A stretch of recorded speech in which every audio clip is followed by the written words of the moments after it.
اعوذ باللہ من الشیطان الرجیم بسم اللہ الرحمن الرحیم وآت ذا القربى حقه والمسكين وابن السبيل ولا تبذر تبذيرا صدق الله مولانا العظيم الصلاة والسلام عليك يا سيدي يا رسول الله الصلاة والسلام عليك يا سيدي يا حبيب الله الصلاة والسلام عليك يا سيدي يا شفيع المذنبين وعلى آلك وأصحابك يا سيدي يا رحمة للعالمين.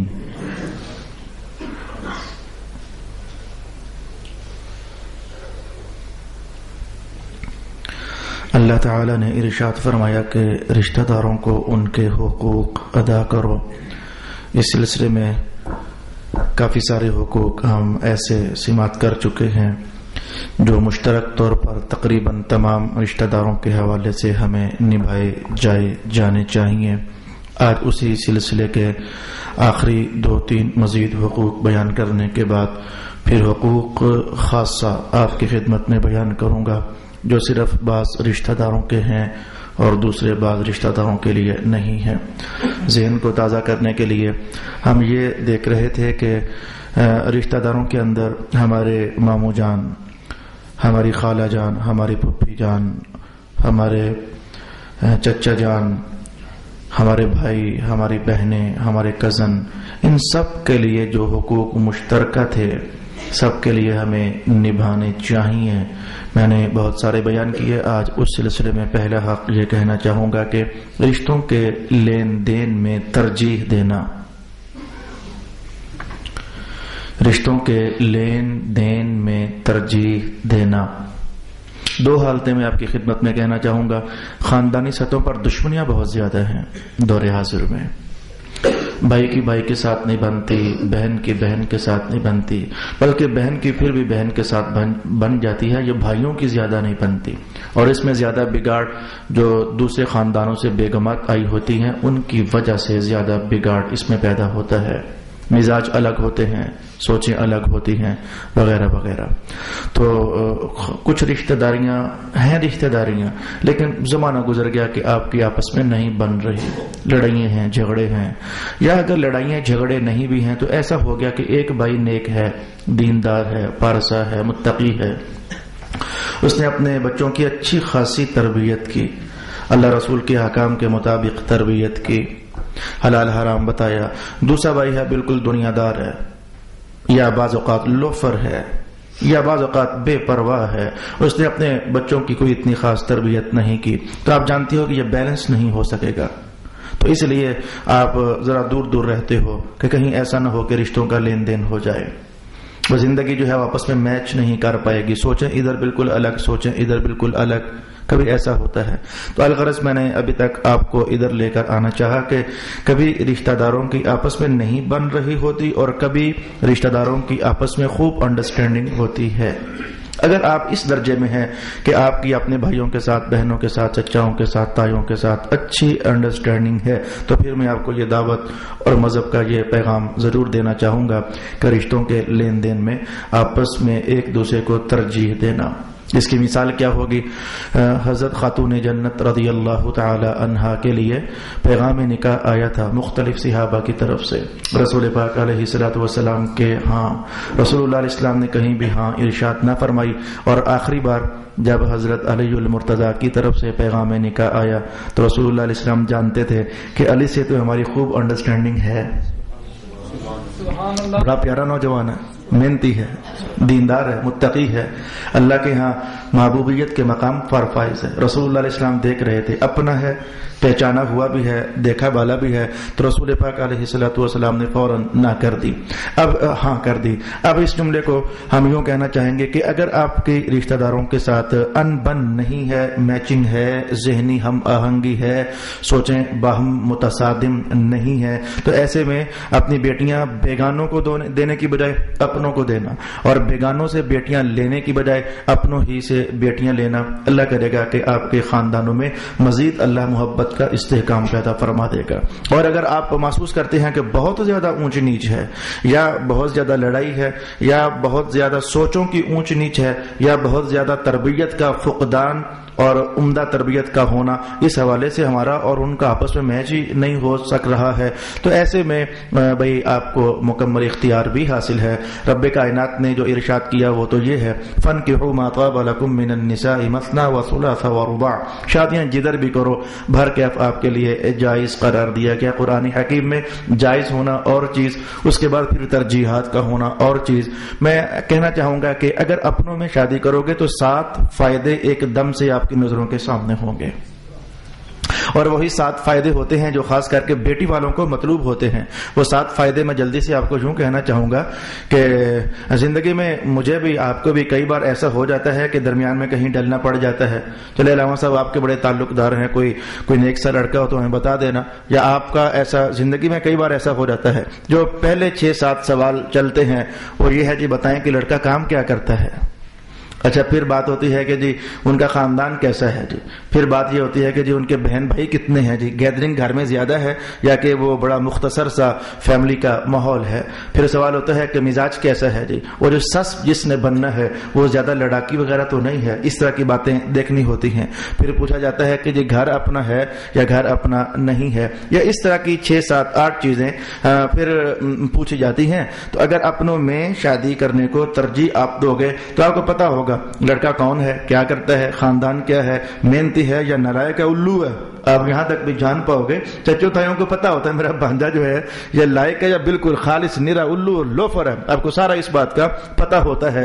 تو اپنوں میں کرنے سے وہ جو 6-7 چیزیں آپ کے ذہن میں تنگی اور تنگ ذہنی کا باعث ہو سکتی ہیں وہ آپ فوراً جان پاؤ گے۔ تو آج کی نشست میں نے آپ کو پہلی دعوت یہ دی رشتہ داروں کے حقوق کے حوالے سے، جو کامن طور پر ہم سیکھ رہے تھے کہ رشتوں کے لین دین میں ہمیں ترجیح دینی چاہیے اپنوں کو، خاص کر کے سادات کرام کے تو معاملات ہی کوئی اور ہیں، وہ تو بہت ہی محتاط ہوتے ہیں اور انہیں محتاط ہونا چاہیے بھی اور انہیں محتاط ہونا پڑتا بھی ہے۔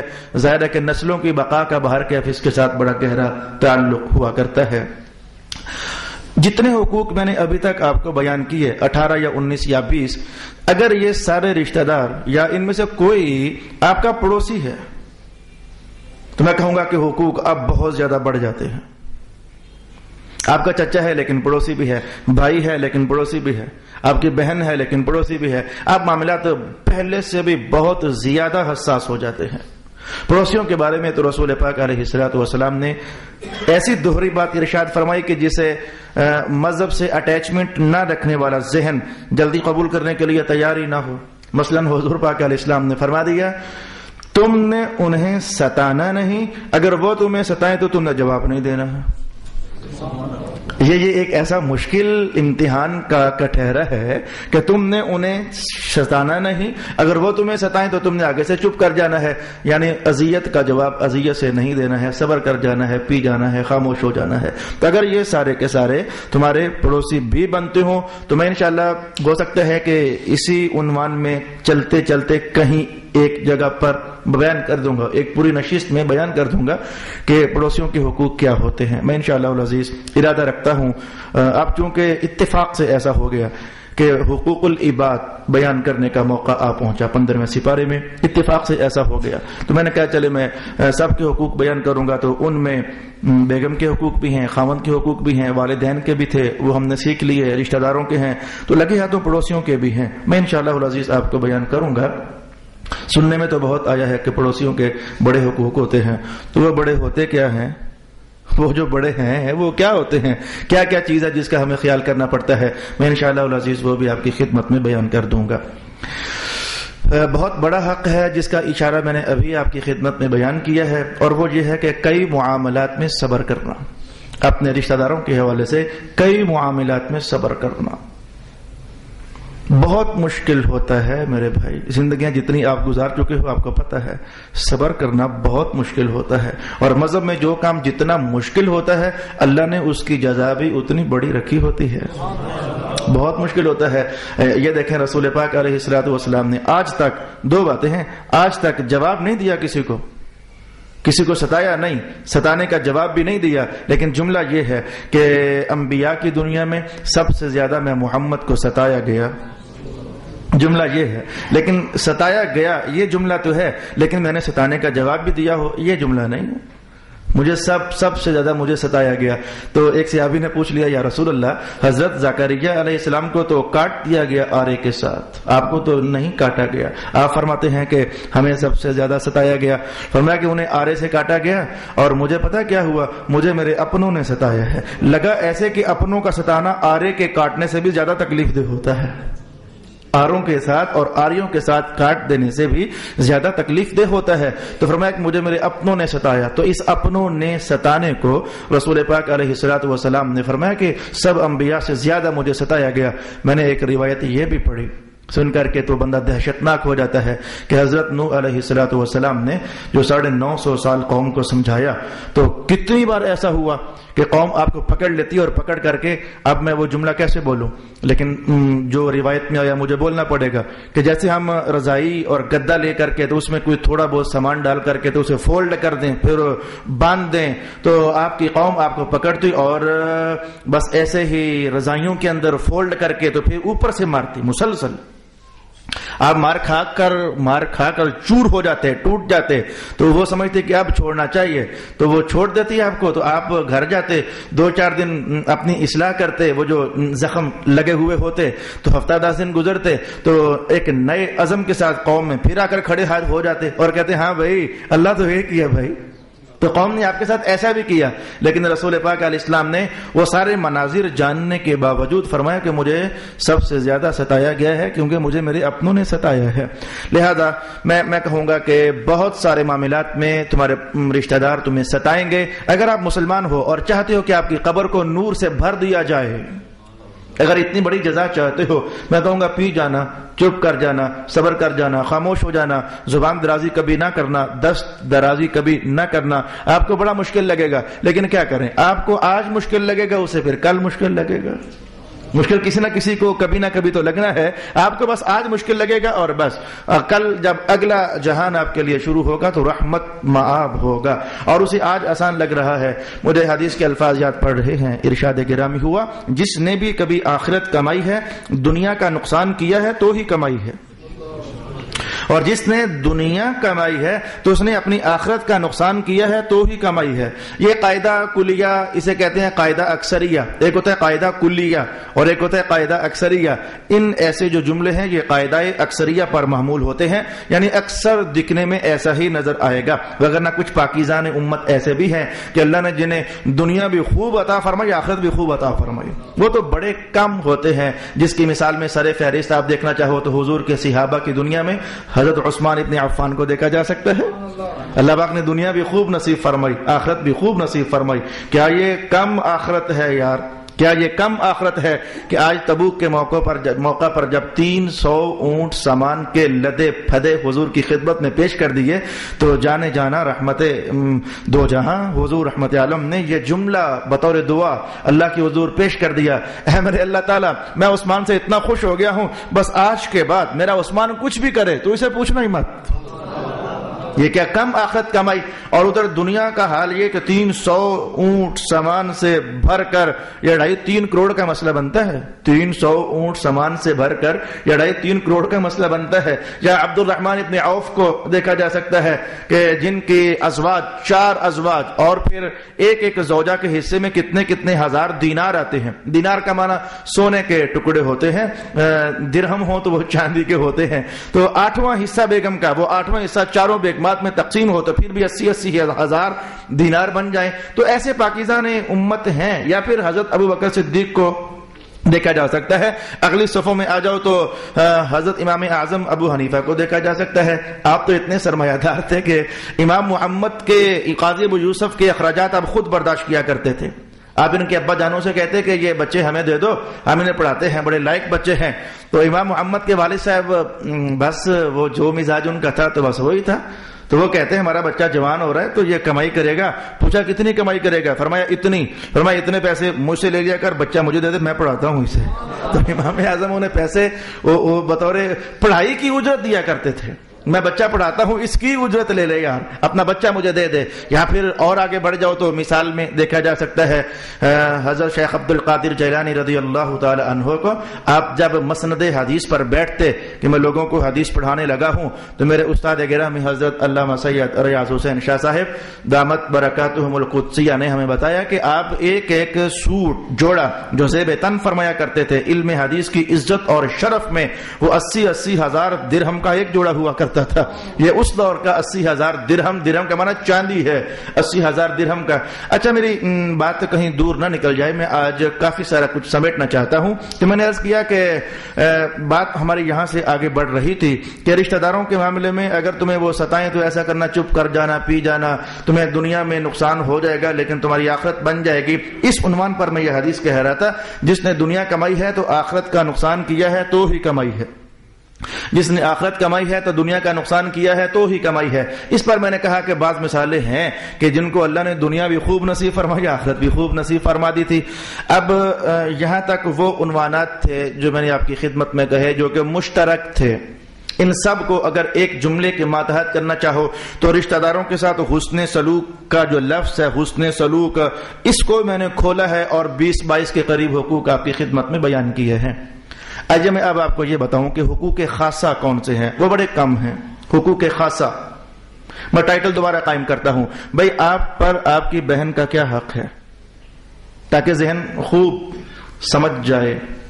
آپ پر آپ کے بھائی کا کیا حق ہے، آپ پر آپ کے چچا کا کیا حق ہے، آپ پر آپ کے تایا کا کیا حق ہے. خاص جو مشترک تھے میں نے بیان کر دیے، خوشیوں غمیوں میں آنا جانا، عزت کرنا وغیرہ وغیرہ، وہ سب ہو گیا، وہ گزشتہ نشستیں سنی جا سکتی ہیں. لیکن خاص کر کے حقوق، آپ پر آپ کی خالہ کا اور آپ کے ماموں کا کیا حق ہے. درجہ بندیاں ہیں. سب سے پہلے آپ کے بھائی اور بہنیں ہیں، انہیں کو بیان کروں گا. اس کے بعد آپ کے چچے ہیں، تائے ہیں، پھپھیاں ہیں، خالائیں ہیں، ماموں ہیں، ان کو بعد میں بیان کروں گا. صرف بیان کے اعتبار سے بھائی بہن پہلے اور ابا جان کے بھائی بہن اور اما جان کے بھائی بہن بعد میں بیان کروں گا، صرف بیان کے اعتبار سے. وگرنہ جو بات ایک ہی ہے، جو بات ادھر ہے وہی بات ادھر ہے. بڑے کم حقوق ہیں جو حقوق خاصہ شمار ہوتے ہیں، بڑے کم حقوق ہیں. آئیے میں پہلا حق جس کو علامہ نصفی نے ارشاد فرمایا، امام فخر الدین رازی نے بھی ارشاد فرمایا، 3 بڑے حقوق بیان کیے گئے. حقوق خاصہ، آپ کی بہن کے آپ پر 3 بڑے حقوق ہیں، بھائی کے بھی 3 ہی بڑے حقوق ہیں، خالہ کے 3 ہی بڑے حقوق ہیں، ماموں کے 3 ہی بڑے حقوق ہیں، چچا تایا کے پھوپھی کے 3 ہی بڑے حقوق ہیں. وہ 3 ہی ہیں جن کو ہم نے سمجھنا ہے، وہ حقوق خاصہ ہیں. ان 3 میں سے ایک میں آج تھوڑی دیر پہلے مکمل کر چکا. ایک حسن سلوک، ان 3 میں سے ایک یہی تھا، حسن سلوک. اسے میں 22 یا 23 اشاروں کے ساتھ آپ کے سامنے مکمل کر چکا. پیچھے رہ گئے 2. تو 2 حقوق ہیں صرف، اگر ہم نبھا پائیں کہیں تو 2 حقوق ہیں صرف جو آپ کے اوپر آپ کے بھائی کے، آپ کی بہن کے، ابا جان کے بھائی بہن کے، اما جان کے بھائی بہن کے لازم ہے. صرف 2 حقوق. النفقات الضروریہ ان کانوا غیر قادرین والمساکین. فرمایا کہ اگر تمہاری بہن یا تمہارا بھائی غریب ہے، شرط نمبر 1، اور کمانے پر قادر نہیں ہے، شرط نمبر 2. آپ کا بھائی اور آپ کے والد اور والدہ کا بھائی بہن اگر وہ غریب ہیں اور مسکین اور کمانے پر قادر نہیں ہیں، کما نہیں سکتے، اپاہج ہیں، یا وسائل نہیں ہیں، یا وہ کمانا چاہتے ہیں لیکن کما سک نہیں رہے، غیر قادر، کسی بھی جہت سے وہ غیر قادر ہیں، قدرت نہیں پاتے کمانے کی، تو ایسے میں ان کے کچھ مالی اخراجات آپ پر لازم ہیں. اور وہ کچھ مالی اخراجات کیا ہیں؟ ان کی روز مرہ زندگی کی جو بنیادی ترین مناسب ترین ضرورتیں ہیں، بنیادی ترین مناسب ترین ضرورتیں ہیں. یہ 2 الگ باتیں ہیں. بنیادی ترین یہ الگ بات ہے اور مناسب ترین یہ الگ بات ہے. ان کی بنیادی ترین اور مناسب ترین جو ضرورتیں ہیں وہ آپ پر لازم ہیں. آپ کو بالکل سمجھ نہیں آئی، میں اسے کھولنا چاہوں گا. آپ کا بھائی غریب ہے، مسکین ہے، کمانا چاہتا ہے لیکن کما نہیں سک رہا، جدھر وہ ہاتھ لگاتا ہے گر جاتا ہے، فیل ہو جاتا ہے. اس درجے کا جو آپ کا بھائی ہے، آپ اس کی روٹی کے اخراجات اٹھاؤ گے، آپ پر لازم ہے. آپ اس کے کپڑے کے اخراجات اٹھاؤ گے، آپ پر لازم ہے. آپ اس کی حتی المقدور رہائش کے اخراجات اٹھاؤ گے، آپ پر لازم ہے. یہ معنی ہے بنیادی ترین ضرورت روٹی، کپڑا، مکان، یہ بنیادی ترین ضرورت ہے. اور مناسب ترین یعنی کوئی ہائی کوالٹی کی نہیں، کوئی ہائی سٹینڈرڈ، کوئی بہت زیادہ ہو، ایسا نہیں. یہ نہیں کہ آپ انہیں روزانہ گوشت کھلاؤ، جی نہیں. اگر آپ انہیں روزانہ دال روٹی کے پیسے بھی دے دیں، اتنا کہ ان کی دال روٹی چل جائے، تو آپ اللہ کے حضور بری و ذمہ ہو گئے.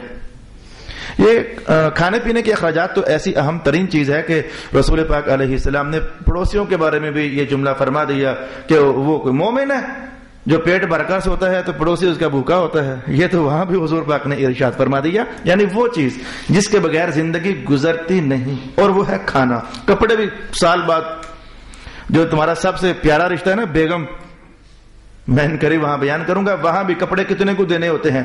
سال میں 2 جوڑے جو واجب ہیں، ایک جوڑا سردیوں کا، ایک جوڑا گرمیوں کا. یہ آپ پر واجب ہے.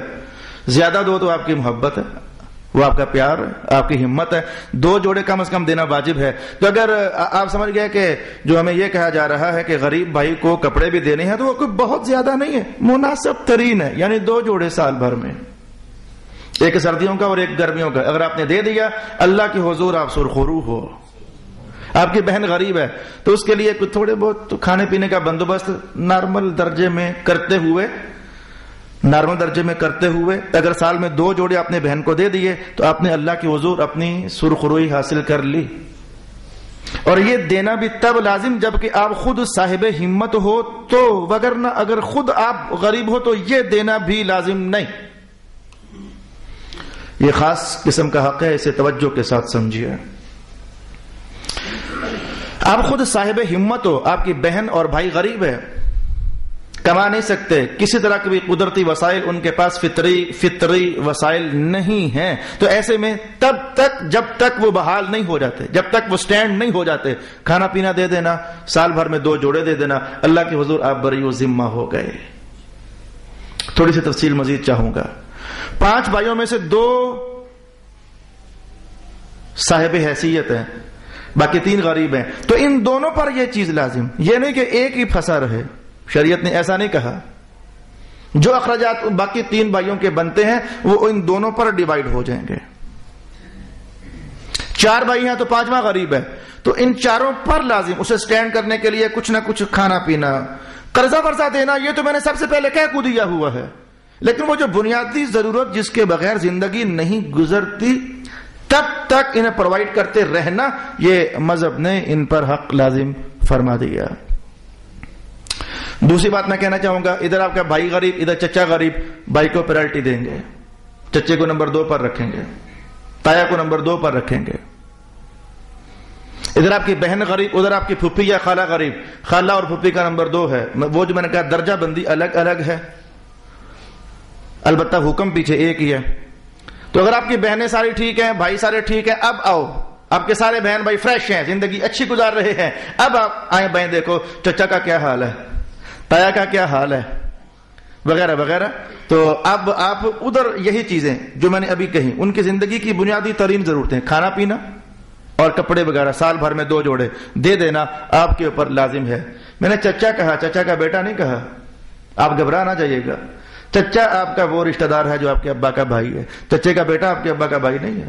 یعنی آپ کے کزن وزن جو ہے وہ تو ان کے لیے یہ حقوق واجب ہے ہی نہیں ہے. کزنوں کے لیے مالی حقوق واجب ہے بالکل نہیں. تمہارا کسی بھی طرح کا کزن غریب ترین مر رہا ہے، انسانیت اور مسلمانی کے جذبے کے تحت کھلاؤ، سبحان اللہ. لیکن مذہب نے واجب قرار دے دیا کہ تمہیں دینا ہی دینا ہے. جیسے بھائی کو ایسا نہیں، جیسے چچا کو ایسا نہیں. درجہ بندیاں ہیں، کزن شدن یہ بہت دور کی چیزیں ہیں. مجھے لگا کہ میں نے یہ اپنی طرف سے کوشش کی ہے سمجھانے کی کہ اب تک بات آسانی سے پہنچ جائے. تو ایک خاص حق مالی طور پر جو بنتا تھا، میں نے تھوڑا سا اسے کھول کر آپ کی خدمت میں رکھا. دوسرا خاص حق کیا ہے؟ وصیت. وصیت کا مقصد کیا ہوگا؟ عنوان تفصیلی ترین ہے، لیکن جو یہاں ہماری کفایت کر جائے اتنا کو. وصیت کا مطلب کیا ہوگا؟ مثلا میں دیکھتا ہوں کہ پہلا قانون یاد رکھو کہ کبھی بھی وارث کے لیے وصیت نہیں ہے. رسول پاک علیہ الصلوۃ والسلام نے ان پاکیزہ کلمات سے منع فرما دیا، لا وصیۃ لوارث، جس کو تم نہ بھی دو تو وہ اس درجے میں ہے کہ شریعت نے اس کا حق رکھا ہوا ہے، اسے ملنا ہی ملنا ہے، اسے وارث کہتے ہیں، اس کے لیے کوئی وصیت نہیں ہے. اور تمہارے وہ رشتہ دار کہ جن تک مال پہنچنا ہی نہیں ہے، اس سے پہلے ہی بہت سارے ایسے رشتہ دار ہیں، مثلا مرنے والے کا بیٹا اور بیٹی ہونا تو مال کسی اور تک جا ہی نہیں سکتا، چچوں تائیوں تک، بہنوں بھائیوں تک جا ہی نہیں سکتا. وہ بیٹا اور بیٹی سب مال جو بھی ہوگا انہی کے اندر تقسیم ہو جائے گا. یہ بیٹے بڑا عصبیت کا کام کرتے ہیں. یہ عصبیت وہ لڑائی والی نہیں، یہ علم الوراثت کی اصطلاح ہے. بیٹے اسبا ہوتے ہیں. جو اسبا ہوتا ہے اس کی شان یہ ہوتی ہے کہ سارا مال ہڑپ کر جاتا ہے وراثت کے اعتبار سے. تو میں نے کہا وہ رشتہ دار کہ جن کو وراثت سے کچھ نہیں ملنا، یہ آپ نہیں جان پاؤ گے کہ وہ کون سے ہیں. جب کبھی ایسا وقت آئے تو کسی عالم سے پوچھنا پڑے گا آپ کو کہ میرے کون کون سے رشتہ دار ہیں جن کو اس وقت میری وراثت سے کچھ نہیں ملنا. تو جو آپ کے سامنے آئیں، اگر وہ غریب ہیں تو ان کے حقوق میں سے ایک حق یہ ہے کہ ان کو وصیت کے ذریعے تھوڑا سا مال دے دیا جائے. یہ ہے آپ پر حق. اور اس حق سے میں اگر کہہ دوں تو یقیناً نہیں، تقریباً میں صحیح کہوں گا کہ مسلمان والناس عنہ غافلون، مسلمان غافل ہیں کہ یہ بھی ایک حق ہے. وصیت کے ذریعے اپنے غریب رشتہ داروں کو کچھ نہ کچھ مال دے دینا. وہ غریب رشتہ دار جو درجے میں وارث نہیں ہیں ان کو کچھ نہ کچھ مال پہنچا دینا، یہ آپ کے لیے حق لازم ہے. حق لازم بھائی مانا کہ وجوب اس کا منسوخ ہے. 34 سپارے کی آیت میں علماء جانتے ہیں من جملہ حقوق میں سے ہے کہ آپ ان کے لیے وصیت کر دیں. وصیت کے سلسلے میں جو خاص احتیاط جس سے لوگ بہت بڑی اور بری غفلت برتتے ہیں وہ یہ ہے کہ جانتے نہیں کہ وصیت میں کتنا کو مال دیا جا سکتا ہے. کسی کو بھی، اپنے رشتہ داروں کو یا پھر کسی کو بھی، یا مسجد کو بھی، یا کسی کو بھی جو وصیت کے ذریعے مال دیا جا سکتا ہے وہ کتنا کو ہونا چاہیے. اس میں مذہب کا قانون 1/3 کا ہے. الثلث، کل مال کا تیسرا حصہ بطور وصیت آپ دے سکتے ہیں. باقی جو 2 حصے ہیں وہ ان میں سے 1 پائی بھی آپ کسی کو نہیں دے سکتے. وہ وصیت کرنے والا غلط کر رہا ہے جو کہتا ہے کہ میرے بعد یہ سارا مال غریب خانے میں دے دینا. غلط، کوئی نیکی نہیں. جو کہہ رہا ہے سارا مال مسجد میں دے دینا، جھوٹ بول رہا ہے، کوئی نیکی نہیں. نیکی رسول اللہ کی تابعداری کا نام ہوتا ہے، اور تابعداری ثلث تک ہے. ثلث سے آگے نافرمانی شروع ہو جاتی ہے. آپ بھلے اللہ کو سارا مال دے دو، نافرمان ہو پھر بھی آپ رسول اللہ کے. رسول پاک علیہ السلام نے فرمایا کہ وصیت تیسرے حصے تک چلتی ہے.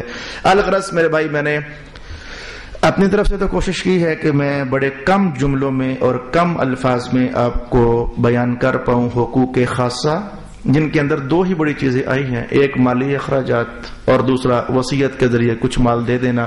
مالی اخراجات کا دے دینا درجہ وجوب میں ہے اور وصیت کے ذریعے کچھ دے دینا درجہ استحباب میں ہے. کسی زمانے میں واجب ہوا کرتا تھا اسلام کے دور اول میں. پھر جب یوصیکم اللہ فی اولادکم للذکر مثل حظ الانثیین یہ آیت نازل ہو گئی تو پھر اس کا وجوب جو ہے منسوخ ہو گیا. تو 2 باتیں ہم نے سیکھی. جو تمام رشتہ دار ہیں ان کے جو مشترک حقوق ہیں وہ میں نے 22, 23, 24 کے قریب آپ کو بیان کیے. اور جو خاص رشتہ دار ہیں ان کے لیے 2 ہی حقوق کے اسپیشل نکلے، جن میں سے ایک اپنے مقام پر واجب نکلا اور ایک اپنے مقام پر مستحب نکلا. جو واجب حقوق ہیں وہ مالی اخراجات ہیں جب تک وہ سٹینڈ بائی نہیں ہو جاتے، اور جو مستحب درجے کی چیز ہے وہ وصیت ہے جو آپ کر سکتے ہیں. ارشاد گرامی ہوا وآتی ذی القربى حقہ والمسکین. میں ذرا آیت مکمل کر لوں اور اگلی نشست میں بیان کروں گا کہ بیگم کے خاوند پر کیا حقوق ہیں، خاوند کے بیگم پر کیا حقوق ہیں. میرا یہ چیپٹر تقریباً مکمل ہو گیا. تو فرمایا کہ مسکینوں کو بھی حق دینا اور مسافروں کو بھی حق دینا. بہت مختصر چیز ہے. مسکینوں کا حق یہ ہے کہ اپنی زکات میں انہیں یاد رکھو. مسکینوں کا حق یہ ہے کہ اپنے صدقات میں ان کو یاد رکھو. ان کو یاد نہیں رکھو کہ ہیں، بلکہ 2 کہو جی ہم نے تو یاد رکھ لیا تھا. یاد رکھنا یعنی 2. اور مسافروں کا حق آپ پر صرف یہ ہے کہ کھانا انہیں کھلا دیں اگر کبھی ایسا ہو جائے تو. دور قدیم میں تو ایسا ہوا کرتا تھا, مساجد میں آ کر کے تو مسافر لوگ رکا کرتے تھے, نمازیوں کو پتہ ہوتا تھا یہ اس علاقے کا نہیں ہے, پوچھتے تھے اور کھلا دیا کرتے تھے. دور حاضر میں سسٹم بالکل ہی بدل کر رہ گیا, پتہ ہی نہیں چلتا. اس مجلس میں بڑے دور دور سے لوگ آئے ہوئے ہیں, مجھے نہیں پتا کون کہاں سے آیا ہوا ہے. اگر آپ کو کوئی مسافر مل جائے اور اسے واقعی طلب ہے, ضرورت بھی ہے, اور آپ محسوس کرتے ہو کہ محتاج بھی ہے, مسافر کا حق ایک تو صرف یہ ہے کہ کھانا کھلا دینا, اور دوسرا وہ ہے جو رسول پاک علیہ السلام نے ارشاد فرمایا. اور وہ کیا ہے؟ فرمایا اگر تمہارے پاس کوئی مسافر گھوڑے پر بیٹھ کر بھی آئے اور زکات مانگے تو دے دینا. اس کو عادت بنانے کی بات نہیں کی ہے کہ آپ کہو کہ ٹھیک ہے پھر آپ گھوڑوں پر بیٹھ کر, گاڑیوں پر بیٹھ کر مانگتے ہیں زکاتیں. کچھ ایسے لوگ ہوتے ہیں جنہیں بس کوئی ویک پوائنٹ چاہیے ہوتا ہے جس سے وہ کمائی کر سکیں. جیسے کہ آج کل ایک پورا گینگ ہے, اپنے آپ کو عیسائی ظاہر کرتا ہے اور کہتا ہے شہر کا کوئی بڑا سا عالم ہو نا, معروف سا, تو کہتے ہیں میں نے اس کے ہاتھ پر اسلام قبول کرنا ہے. وہ اندر کہتے رولا یہ ہوتا ہے کہ کلمہ پڑھنا کیا مشکل, لا الہ الا اللہ محمد الرسول اللہ, اور ساتھ ہی کہتے ہیں اب میں ہو گیا ہوں مسلمان اور میں جناب خاندان سے کٹ گیا ہوں, فنڈ اکٹھا کروا کر دو مجھے. جماعت اہل سنت کے مرکز سے مجھے یہ بات باقاعدہ پہنچائی گئی کہ دھیان سے رہنا. 3-4 عیسائی میرے پاس بھی پیغام پہنچایا, انہوں نے کہ اسلام قبول کرنا ہے. میں نے کہا اسلام لینا ہے تو آ جاؤ, پیسے لینے ہیں تو نہیں. وہ نہیں آئے, پھر وہ ابھی تک نہیں آئے. میں انتظار کرتا رہ گیا, 10 بجے کا وعدہ, ابھی تک نہیں آئے. تو میں نے کہا جیسے وہ ایک انسان ہے نا, وہ مال کمانے کا ذریعہ ڈھونڈتے ہیں, تو زکات مسافر کو دی جا سکتی ہے. رسول پاک علیہ السلام نے فرمایا بھلے وہ گھوڑے پر بیٹھ کر آئے. مانا یہ تھا کہ سفر میں 100 اونچ نیچ ہو جاتی ہے, جیب کاٹی جاتی ہے, چوری ہو جاتی ہے, ڈکیتی ہو جاتی ہے, تو اس کے گھوڑے کو نہ دیکھنا کہ بڑا مالدار ہے. دور قدیم کا گھوڑا, دور حاضر کی گاڑی. کوئی گاڑی پر بیٹھ کر تمہارے پاس آ جائے اور وہ آ کر کہ جناب میں پریشان ہوں تو میری مدد کر دیں, تو آپ اس کی گاڑی کو نہ دیکھنا. حضور نے فرمایا مسافر ہے, اس کا حق بنتا ہے زکات میں سے اتنا کو اسے دے دو کہ یہ گھر پہنچ جائے. صدق اللہ العظیم.